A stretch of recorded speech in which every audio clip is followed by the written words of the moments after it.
just had a little break. We'll just continue. Yeah, sure, All mate. right. As you know, we've only got about 10 minutes left in this session. Yeah, no So worries. we'll just slowly start to wrap up. And as we spoke about in the last session, this is our second last session together. God, it's been a road, isn't it? It has. Jeez, 8 months. Nearly 8 months. Oh my God. And it's good to see you've come a long way. I've seen some really good progress. I think so, yeah. And as we've just talked about, life's different now and Oh my God.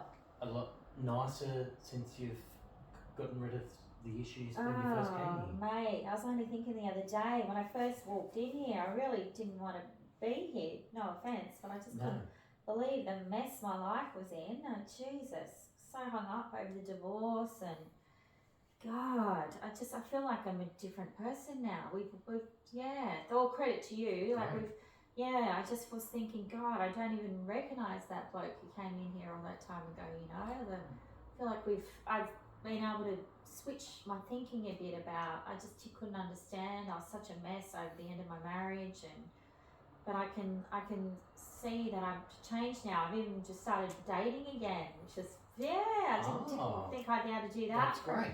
Oh yeah, it's fun, mate. I met a lovely woman. She's early days, but you know, it's fun just to get out there again. Couldn't see myself being able to do that again. So no, I'm feeling like I'm in a good spot. Yeah. Excellent. Yeah, you know, the only thing I can't I just was thinking about the house, like losing the house, man. I loved that house, and like my nan, like she left me like some inheritance, and that's how I got the deposit to buy it, and so I had a lot of sentimental in it because I was close to my nan, and the fact that I lost the bloody house to the ex, I mean, I know it's just, I can't, every now and then it just really makes me angry, you know. I'm still paying spousal support and all of that stuff. I'm 48, you know, and I just feel like, I don't know if I'm ever going to be able to buy a house again. I never thought I'd be in this position as a 48-year-old man. Like, I feel like I have to start again because I lost the house. Who knows, I might meet someone new and want to have a new future. And I'm just that's the only thing I'm a bit worried about, how I'm going to start to financially build myself up as a 48, only maybe 20 years of working life left. Like, how am I going to do that? All right. Yes, I understand what you're saying there. So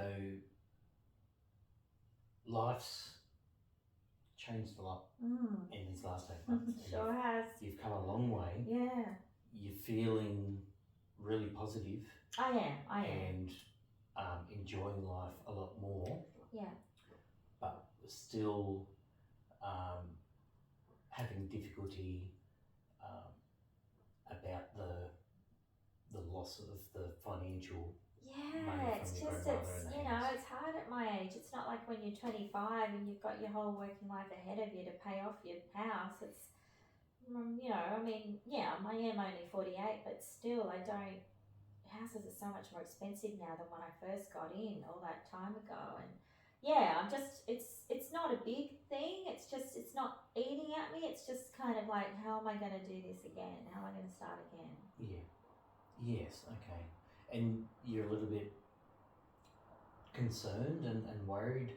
Yeah, I want to be, I want to be able to own my own home when I retire, you know, like, so it's just, I'm just kind of just got a little bit of frustration. I know it worked out for the best. My ex and I, it was a good thing. I can see that now. That was a good thing that we split up, and I can see my new future. But it's just the house and the money I'm just a bit worried about. Okay. All right. So with that being kind of your issue and concern now, can you identify if your issue with that is more because of, like, you lost it to your ex-wife? Maybe. Or is it more of concern about your financial future? Can you decipher? Look, that's a good point, mate. When you put it like that, look, I earn good money. You know, I'm not in a terrible position. It's probably just a tiny bit of anger left over because if we put it to deposit in together and did it together, I probably wouldn't feel like this. It's just the only reason we had that house is because I used my nan's inheritance for the deposit. So I just feel like that was mine, and it's probably an ego thing. It just annoys me because I'm like, we wouldn't have had that house if it wasn't for me, and now she's living there, she's got it, like. So you're right. I'm not. There's so many people in a worse position than me. I know I'll get there again. I'm lucky. I got a good job and good money, but I'm just a little bit bitter, I guess. And that's fine. I understand that. It's obviously important to you to receive that from your grandmother as an inheritance after she passed away. But I'm glad you're honest, as you have been the whole time, and clarified that, because that helps with, like, all right, well, it seemed to have changed a little bit of the issues now, which we can focus on as we come to end in the counselling. All right. So, look, it's just great. I just want to reflect before, as you know, we're finishing up counselling next week. All right. And I'd like to have a little bit of a chat with that. Do you? And what we'll do is we can make a plan to cover off this issue in the next session. That'd be great. So we'll try and cover some of that off and have a good chat about that before you finish up. How are you feeling from the counselling process to now, and knowing it's coming to an end?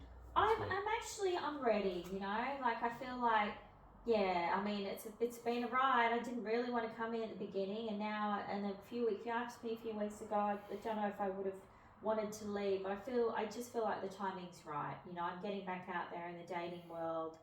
I've pretty much let go of my ex. It's just the one little financial thing that's a little bit of bitterness, but generally we can still speak, and we can at least speak now. There's no fighting, and we can be amicable. Great. Like, there's a few things we're still tying up, and that's gotten much better. Like, thanks to you, you've helped me a lot with working around that. So I think it's actually probably a good time for me to kind of, I mean, who knows, maybe down the track I might have to come back and see you, but I wouldn't mind, but I just, for now, I think it'd probably be good for me to just go away and just keep putting these skills you've left me with, just put them into practice. That's great. And you sound and you feel like you're ready, and you're I think so. I think it's try. time. And I think it's a good, and that's great. And because if we look back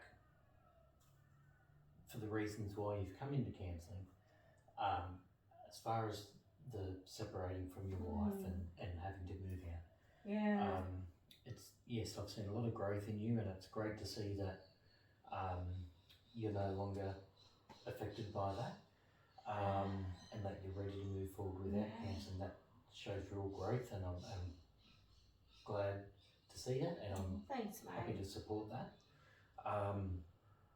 What we'll do in the next session also is come up with some goals for after counselling that you can create for yourself and give them a go. And I'm suggesting that perhaps, if you're comfortable, we try and